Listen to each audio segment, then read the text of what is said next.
Today we're going to Unravel Festival of Yarn, and I'll take you around the stalls and show you some of my highlights, and then once we're home I will share with you the things that I picked up from the festival.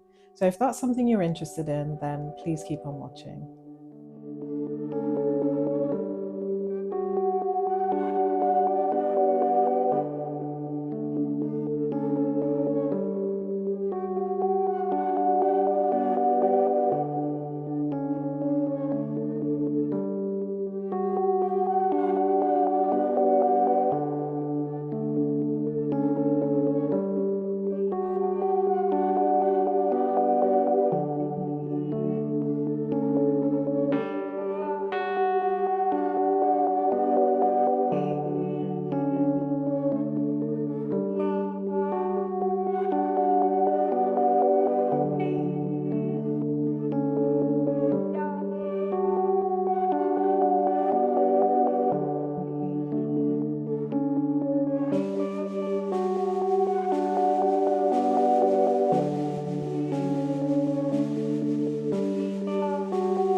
So overall, I would highly recommend the festival. It was such a friendly environment. The action took place in smaller rooms, so it was in a Maltings building. It wasn't all in one big space, which I found less intimidating than Knit and Stitch. Even though Knit and Stitch was split over a couple of a bigger room and smaller spaces, it just felt very overwhelming because it was all in one place. Contrasting with Unravel Festival, which was brands and set up in smaller rooms, it just felt like less intimidating to navigate. But with that, I will say there were a couple of rooms that I completely missed. For example, so if I look at the schedule, I completely missed the whole of the Tyndall studio somehow. I am not even sure where that room was. But yeah, so with the splitting up of the brands into smaller rooms, if you're not diligent about maybe ticking things off, the brands you want to see or making sure you've covered everything, you can miss things, as I ended up doing. Probably because I was hungry by the end of things, but that's just something to bear in mind. But overall, it was a really great day out. I had a wonderful time. I spoke to so many really friendly people and met some really lovely people on the train back to London. So if you are going to the festival on your own, rest assured you will, I'm pretty sure you'll have a good time. You'll find something to interest you and you might come away with a skein or two more than you initially intended. So I will start off talking about non-yarn related things that I got, and then I will move on to the yarns. So the first non-yarny fiber related thing I picked up was this darner. And I got this from Eliza Conway, and I paid £3.50 for this, which I think is great. And it looks like it's actually vintage, and I'll show you a bit more in the close-ups. But I picked this up because I have done a video using my darning egg a while back, where I was mending my husband's socks and using the egg. I have wanted to pick up a darning mushroom from Hikaru Noguchi for a while now, but I wasn't able to afford them. They were quite expensive and they are a lot bigger than this one. But when I saw this for £3.50 and it was, I guess, secondhand or vintage of some sort, I thought I would give this a go. So that's the first thing. The next non-yarny related thing I picked up is a project bag. Now, this project bag was from a vendor called Soft Accents, and they actually do a load of project bags and other kind of sewn pouches and accessories, but mostly done in this bright African wax print. And I was drawn to this one. There was also a bag that was in this elephant print as well, which I really wanted. And I might actually go back and see if I can order that online. But for now, I picked up this small project bag, which I thought I could use for carrying the smaller projects, because at the moment I'm working on smaller things. I feel like I get more of a sense of completion with smaller things. Um, I haven't quite graduated onto making big things like jumpers and cardigans and things like that yet. And I just thought it would be lovely to have another small project bag that I could carry my projects around in. And the lovely lady also mentioned that the lining is like one of those wipe clean linings, but that also means that it's less friction for your yarn. So if you were feeding your yarn through, because it's so smooth, the yarn would just easily feed through. So I thought that was really cool. So yeah, that is the next thing. So then I was walking around the festival and I got talking to different people, and a couple of them actually mentioned a stall which I should check out called, well, the gentleman running the stall made wooden buttons, and so I thought I'd check him out. So his name is Tom Dyson, and so from Tom's stall I got this. I got a couple of coasters, so they say things like and you'll see them properly in the close-up. But I got these coasters, one that's knitting specific and one that's crochet specific. And they say, I crochet so I don't stab people, which I thought was really funny. And yeah, and the other one says, I knit so I don't stab people. So I love that sense of humor with my crafts. So I picked those up. I'll put them on my desk, my working desk, or my living room table. And then the next thing I got was a set of his famous buttons. Of course, I had to. He had buttons from different types of wood, and he doesn't dye anything. He tries to preserve the grain itself. So I loved how I picked up these oak buttons, and I loved how you could see the grain of the oak in the buttons. So I picked these up for a future project. I just thought they were really special. And the last thing I got, which was on my list, so I had made a list before going to the festival. On my list was stitch markers. So I wanted to get a bit of fun. And he does these cheeky stitch markers that say for flock's sake on them. So I thought that was really funny. And I got, how many is there? 2, 4, 6, 8. So you get 8 stitch markers for £4. And I think this is wood as well. So that's pretty cool. So that was all from Tom Dyson. So when I was planning my visit, I made a note of a crochet stall that I wanted to check out, and they are called Maggie and Me. So from Maggie and Me, I got this. So the first thing I got was their coastline bag crochet pattern.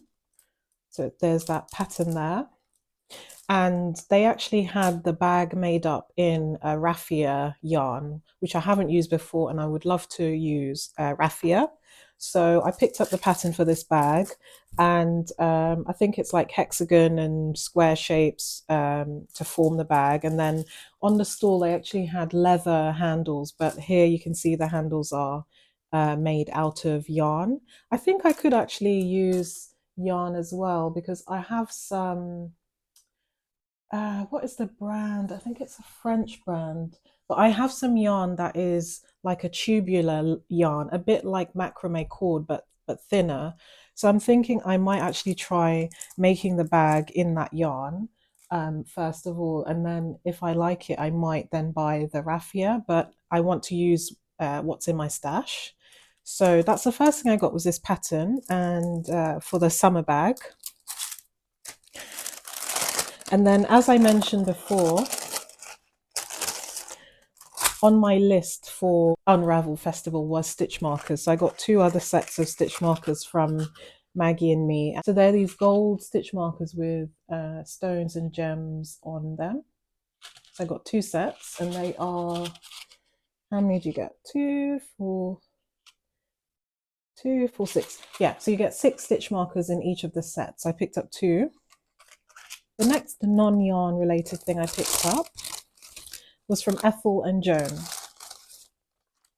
Ethel and Joan does this really cool hand-casted resin haberdashery. So they do like buttons and stitch markers and all sorts of things. I've been to a couple of craft and yarn festivals in the last few months, I would say, and I've seen Ethel at each one of them, which is a really good sign.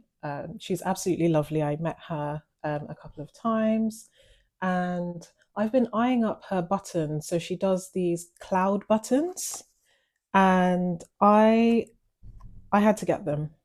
So they're in this kind of pearly color, and there's different shades of there's different dye mixes in here, so no 2 buttons are exactly the same, which I really love.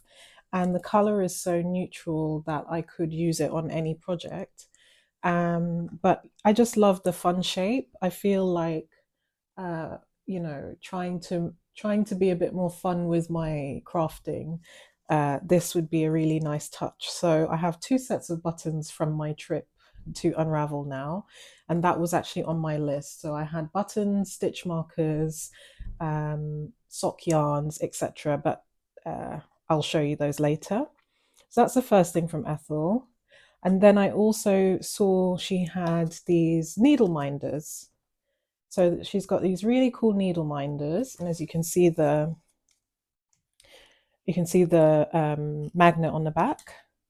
And so you can actually just use it as that, but you can also use the magnet to pin the minder to your fabric, and then your needles will stick. So I thought that was really cool. And I got this because I have been doing some embroidery recently. Made a post on my YouTube page about an embroidery project which I'm working on in the behind the scenes with so many French knots. So this would come in handy for my needles while I'm working on that project. So finally, the last non-yarn related purchase I made from Unravel Festival is this. So it's a couple of embroidery sets from Lovelivegiveart. And I've been really interested in embroidery on crochet or embroidery on knitting recently. I've just been learning to knit, and I really like the effect of embroidering on top of a hand knit or hand crochet item. And the Love Live Give Art, she had she has some really nice simple embroidery kits. So I picked up two, one of a toadstool and the other of these kind of lavender mushrooms. And so it includes the needle, all the threads you need, and then it has this peel and stick embroidery patch here. So my assumption, I haven't read the instructions yet, but I've seen these online. So my assumption is you stick the patch onto your fabric. You can use a hoop, I guess, to maintain the tension. And then you would stitch it. And once you're done, you rinse it and it dissolves in water.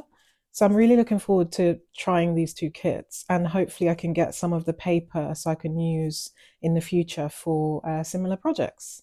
So I thought this would be a really good way to get a nice template onto the fabric that I want to embroider. So that's all of the non-yarn related purchases, and now I'll show you all the yarns. And the first one is from a stall that I had looked up because they had some really nice, and I'll show you before I spoil it.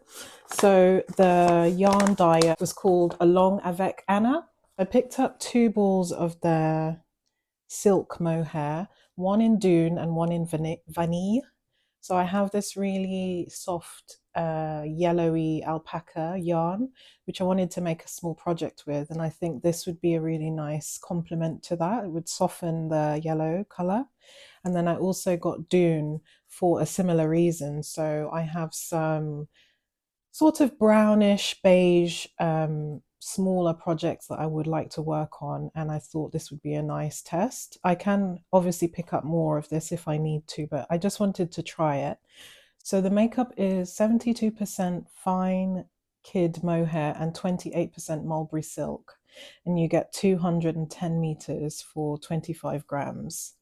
So that's the first yarns. The next fiber I picked up is from a brand called Fudge and Mabel, and it is these 2 rolags of amazing fiber. So as you can see, I picked one up in this sort of peachy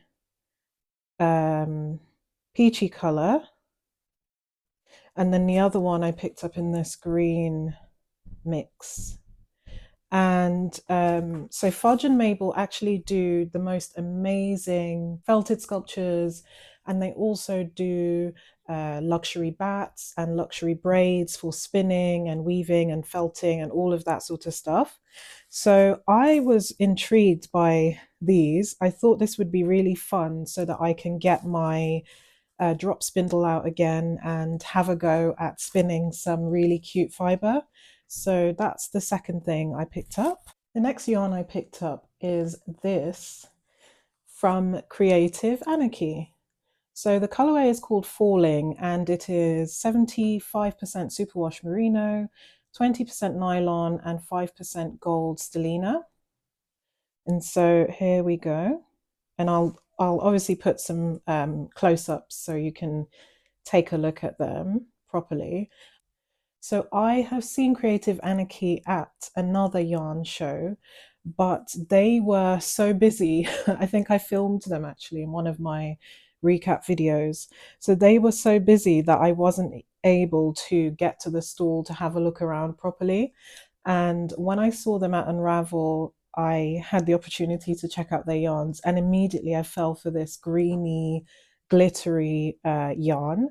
There's just something, my favorite color is green, so that goes without saying that I loved this, but there was just something so cozy and made me think of spring and nature, and oh, I just loved it. So that's what I picked up. Another brand I got really excited about from Unravel was this one, which, forgive me if I'm not saying it correctly, but Mamie or Mamie and Florrie. And I picked up this boot clay yarn. So it's 100% merino boot clay. And I think the color is Afflex. And you get 220 meters and it's 100 gram skein.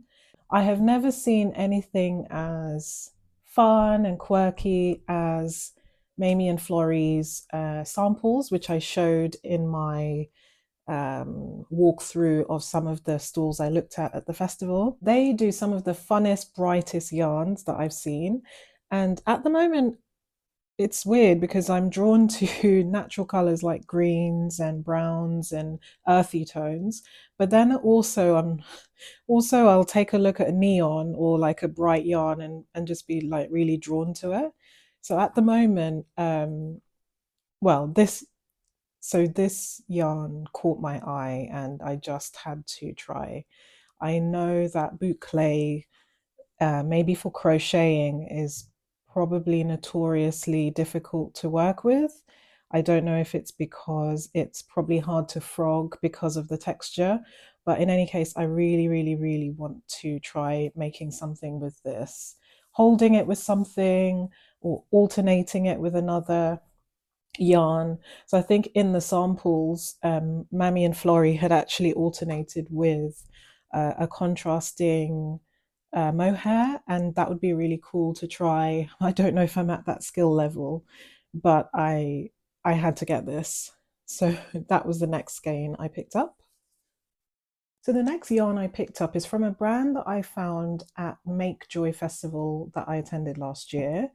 And I picked up one of their skeins then, and I made this triangle scarf, the Vioya project scarf, and I think I've posted about it on my shorts videos before. And it's their merino neon neps yarn, and it's just so soft and it's cozy, it's easy to work with, it's very fine. I think I was using like a 2 or 3 millimeter hook to crochet with, but it's lovely yarn, and it is from Ted Knits. So this time round, oh my gosh, it's showing up so bright on camera. So this time round, I have gone with the bright green colorway, which is Slanter or Schlanter, and the brightest green you can imagine, but still with those neon neps that I really love. And yeah, just a lovely yarn, a lovely yarn dyer, and I can't wait to make something fun out of this one. So as you can see, I've used the grey, I think this was called Keystone, something like that. So it's quite a quite a contrast from the Keystone one that I used. And yeah, so that was the next one. So the next yarn or fiber that I picked up is also from Eliza Conway, who I mentioned earlier when I showed you the darner, the wooden darning mushroom that I picked up. But she was doing, and I've tied them separately just because I wanted to keep them away from the other yarns. So Eliza Conway does these really cool wool balls. So she does these balls of wool for 50p only. And I picked up 1, 2, 4, 6, 7. Oh, 2, 4, 6, 7. Yeah. So I picked up 7 of these wool balls in various colors, which I thought complemented each other. And the plan for this is to make some sort of felted slippers. I'm not sure how I'll do that yet, but stay tuned. Either it will be on a short video or I'll make a dedicated video about what I'm going to do with them. But they are pure wool. I'm not entirely sure what type of wool, but they are incredibly rustic. So it probably wouldn't be you probably wouldn't want to make something that's close to your skin with these. It might be good for stuff like mittens or slippers, which is what my plan is, or even if you were making like a jacket or an overcoat, but with the view that you're going to wear something underneath it. But I just really love it. When I was at the stall, there was another lady looking at the wool balls as well, and I think she was planning to have them as decoration, in a bowl or something, which would be a nice idea if you weren't a knitter or a crocheter. But I have plans to actually make something from these, so we shall see. But that's the next thing. And such good value. And as I said, only 50p each. The next yarn I got was from a brand that I have seen in various yarn shops and talked about in some knitting podcasts.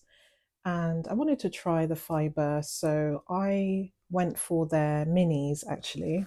So the brand is called Zakami, and they were doing on the show day, they were doing a deal for 5 minis for £25.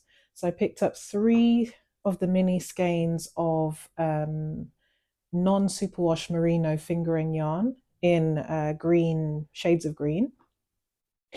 And then I also picked up 2 skeins or 2 mini skeins of their brushed Suri alpaca, and a kind of greenish brown beige color, which I thought would go nicely with these other colors.